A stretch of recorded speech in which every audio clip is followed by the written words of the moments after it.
Good morning, student. Welcome to all of you in the home mentoring session from the SD Vidya School. Student, as we are doing the chapter number 1, that is relations and function. Now, the today's topic is composition of function and invertible function. Student, from this topic, like invertible function is very important for the board point of view. It एक question आता ज़रूर है invertible function का. So all of you be careful about the invertible function. But before invertible function let we start with the composition function. अगर आप यहाँ पे एक फिगर देख रहे हैं that is a figure of composition function. तो इसके अंदर बेसिकली क्या है, कंपोजिशन फंक्शन के अंदर एक के अंदर हम दूसरे फंक्शन को ऐड ऑन करते हैं तो हमारा क्या होता है, कंपोजिशन फंक्शन हमारा क्रिएट होता है. ठीक है, अगर हम यहाँ पर देखें कि अगर हम कंपोजिशन फंक्शन की बात कर रहे हैं तो यहाँ पे क्या है, from this is a function A, this is B and this is C. ठीक है, तो A to B and there is another function that is A to B हमारा एफ फंक्शन हो गया, बी टू सी हमारा जी फंक्शन हो गया. ठीक है, तो हमने क्या किया, अब इसके अंदर कंबाइन करके हमारा जो नया फंक्शन बना that is from A to C, that is इसके साथ इसका कॉम्बिनेशन हमारा क्रिएट हुआ है. That is basically a composition. हमने दो चीज़ों को कंबाइन करके एक नया चीज़ कुछ बनाया, तो that is known as the composition function. अगर मैं इसकी बात करूँ तो function F that belongs to A to B and the G function that B to C and there is a G of F function that is from A to C. तो ये हमारा create हुआ है G function G of F that is A to C. This is known as the composition function. ठीक है, अब composition function का एक एग्जाम्पल से मैं आपको क्लियर कर देती हूँ. See the example number 15. F who's having the element 2, 3, 4, 5 and that belongs to 3, 4, 5, 9. ठीक है, तो यहाँ पे इनके आपस में रिलेशन दे दिया, जी का ऐसे दे दिया, साथ में इन्होंने हर एक एलिमेंट का दे दिया that F2 that is equal to 3, F3 that is equal to 4 and F4 that is equal to 5 and G3, G4, G5, G9 सब. और हमें यहाँ क्या निकालना है, G ऑफ F फंक्शन हमें फाइंड आउट करना है. इसका मतलब है G के अंदर Fx फंक्शन को हमें फाइंड आउट करना है. तो हमने पहले क्या कि अब यहाँ पे कौन कौन से एलिमेंट थे, 2, 3, 4, 5. तो चलिए सबकी वैल्यू निकालते हैं. जी ऑफ F2 पहले हमने 2 लिया तो 2, F2 की वैल्यू कितनी है 3. तो हमने इसको क्या किया, जी ऑफ F का मतलब है जी के अंदर हम F2 वैल्यू डाल रहे हैं. F2 की वैल्यू कितनी है हमारे पास 3, तो हमने यहाँ 3 पुट किया. अब हमें चेक करना है G3 की वैल्यू कितनी है, दैट इज़ 7. तो G3 is equal to 7, that means 2 ने किसके साथ रिलेशन बना लिया, 7 के साथ. ठीक है, अब नेक्स्ट आ रहा है जी ऑफ एफ 3 ले लिया हमने यहाँ से. 3 की वैल्यू कितनी थी 4, तो whenever we put F3 that is equal to 4. तो G4 की वैल्यू भी कितनी हमारी 7, तो दैट इज़ ऑल्सो 7. नेक्स्ट हमने 4 ले लिया, जी ऑफ एफ 4 पे कितना है हमारी वैल्यू, 4 और 5 की 5 है, तो हमने 4 की जगह पे 5 पुट कर दिया. G5 value is 11, so we will write down 11 here. Now the next is 5, G of F 5 पे वैल्यू कितनी थी 5 ही है हमारे पास. तो G5 that is also equal to 11. So in this way we have to find out. एक example और मैं ले रही हूँ, that is example number 16. In the example number 16 दोनों रियल नंबर्स पे काम कर रहे हैं, फंक्शन एफ एंड जी. ठीक है, अब दोनों का हमने को ले लिया रियल नंबर्स. तो हमें एफ एक्स फंक्शन दिया है cos x और जी एक्स दिया हुआ है 3x square. Now we have to show that the g of f that is not equal to f of g. ठीक है, this we have to find out. अब हमने first of all what we have to do, g of f we have to find out. It means that g के अंदर fx function को involve किया है. अब fx की वैल्यू कितनी है हमारे पास cos x, तो g के अंदर हमने cos x पुट किया, तो in place of x g के फंक्शन में हमें क्या पुट करना है, cos x. तो x की जगह पे cos x का होल स्क्वायर, सो 3 cos स्क्वायर x हमारे यहाँ पे वैल्यू आ जाएगी. Now in the similar way अब हमें f ऑफ g निकालना है. तो f के अंदर gx फंक्शन हमने पुट किया, सो f 3x स्क्वायर. तो हमारे पास क्या आ गया, जहाँ पे x है वहाँ पे क्या पुट करना है 3x स्क्वायर. सो cos 3x स्क्वायर हमारे पास यहाँ आ जाएगा. अब हम इन दोनों को चेक करें, both of them are equal, both of them are not equal, so we can say that both of them are not equal. Let we come on the next topic that is invertible function. अब next topic है यहाँ पे invertible function. Invertible function के लिए condition है हमारे पास, whenever we have to check that कि द फंक्शन इज़ इन्वर्टिबल और नॉट. तो इन्वर्टिबल फंक्शन में हम क्या करेंगे, if there exist a function g of y x, then such that g of f I x and f of g I y, the function is called the invertible. एक condition हमारी ये है. दूसरी condition हमारी ये है कि if we have to prove that the function is invertible, then the function should be 1 1 and on to. अगर 1 1 और on to दोनों को सेटिस्फाई करता है, then we can say that the function is invertible function, और उसकी हम value easily निकाल सकते हैं. ठीक है, चलिए मैं इसको क्वेश्चन के थ्रू क्लियर करती हूँ कि कैसे होगा. क्वेश्चन में कैसे हमारे पास सारा का सारा कॉन्सेप्ट आएगा. चलिए let me start with the exam question. तो सीधा exercise 1.3. In the 1.3 the question number 1. First of all let me read the question. 1.3 question number 1, f 1 3 4 and 1 2 5 g is a function this, and this is given that the 1 is relation with 2 3 5 4 1 and g is this. We have to write down g of f. ठीक है, g के अंदर F x function हमने बनाना है. तो g of f 1, पहले हमने 1 put किया. क्यों? क्योंकि यहाँ पे 1 दिया हुआ था. पहले एक बार 1 पुट करेंगे फंक्शन f के लिए, फिर 3 फिर 4. 1 पुट किया तो g में हमने देखना है 1 के ऊपर 1 पुट, सॉरी एफ एक्स में 1 की वैल्यू कितनी है 2. अब g2 में वैल्यू कितनी है 3.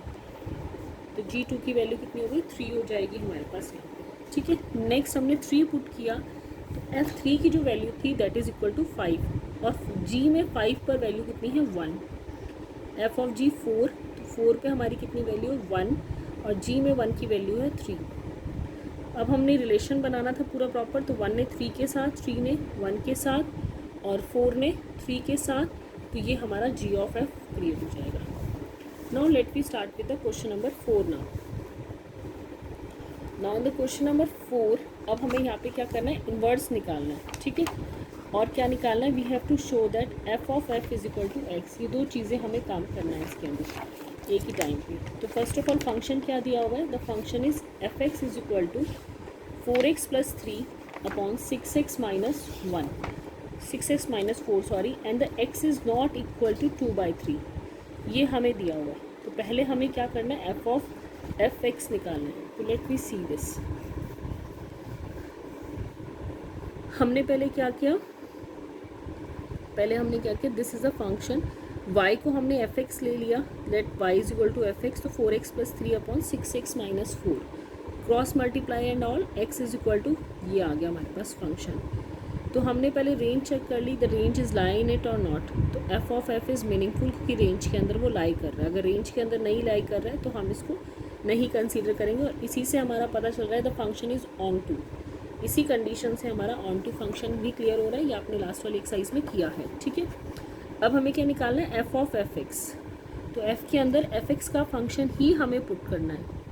तो एफ एक्स की वैल्यू कितनी है 4x प्लस 3 6x माइनस 1. तो हमने यहाँ पे x की जगह एफ एक्स ही पुट दिया ताकि जहाँ पे भी x है वहाँ पे 4x प्लस 3x माइनस 1. इस सारे को सॉल्व किया and we get this x. F of x is equal to x, यही हमें प्रूव करना है. फर्स्ट पार्ट क्लियर हो गया.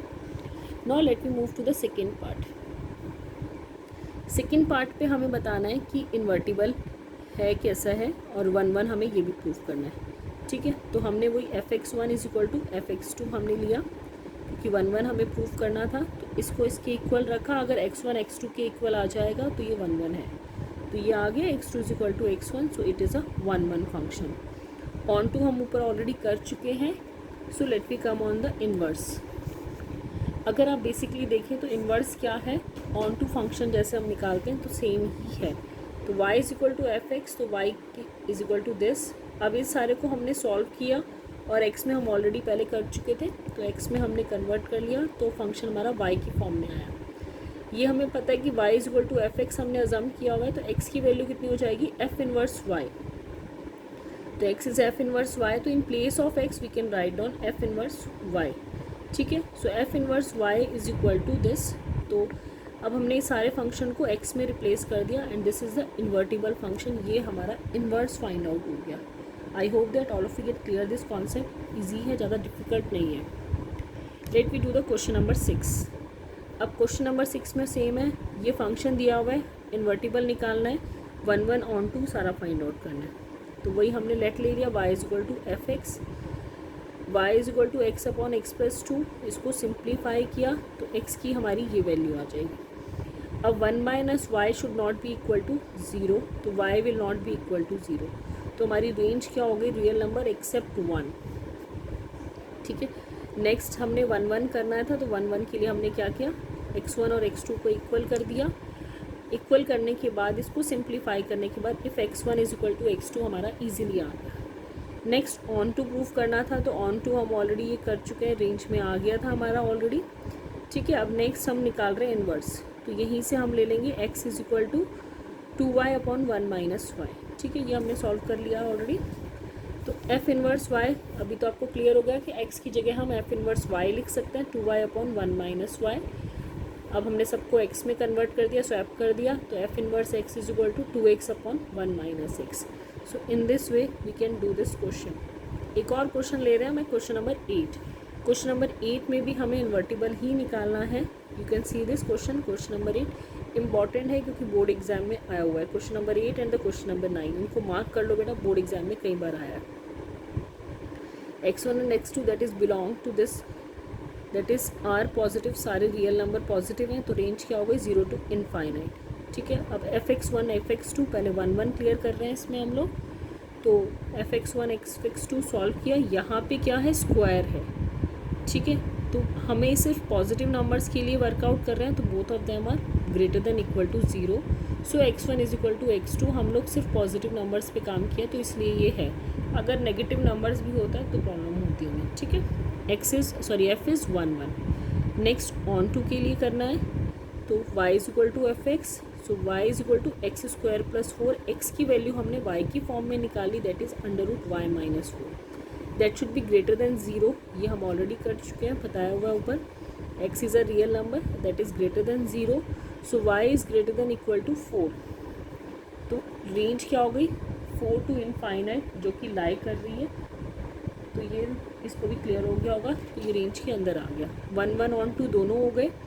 अब इन्वर्टिबल सबको क्लियर ही हो चुका है, बार बार बता चुकी हूँ, जो हमारा यही फंक्शन होता है जनरली, यही इन्वर्टिबल होता है.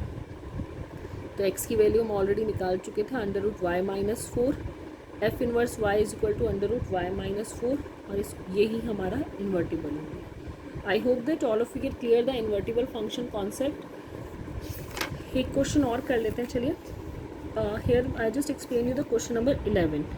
क्वेश्चन नंबर 11 में क्या दिया हुआ है, 1 का a के साथ रिलेशन दिया हुआ है, 2 का b एंड 3 c.